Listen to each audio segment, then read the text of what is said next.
Die einzige wirklich bedeutende Schriftstellerin aus dem Bayerischen Wald heißt Emmerenz Meyer, geboren 1874 in Schiefweg bei Waldkirchen hinter Passau, 1906 ausgewandert nach Amerika und 1928 elendig und vollkommen vereinsamt gestorben in Chicago.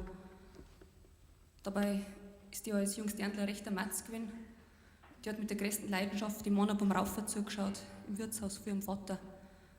Wenn die gesehen hat, dass Podini der Kampfgeist nachlässt, hat sie ihnen einfach von hinten neue Bierkrug zugeschoben zum Zuhauen.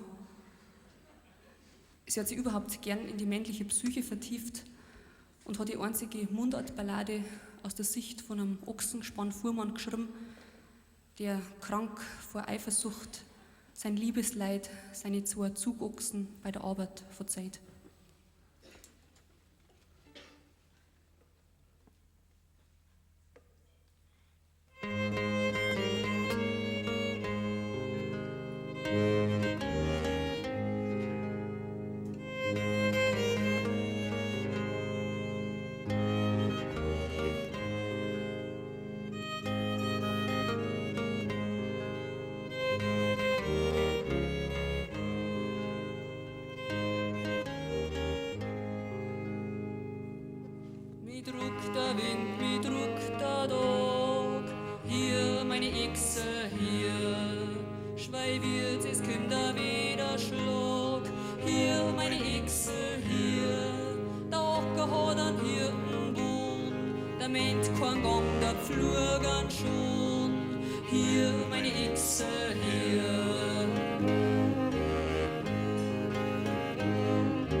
Schlag her, Gott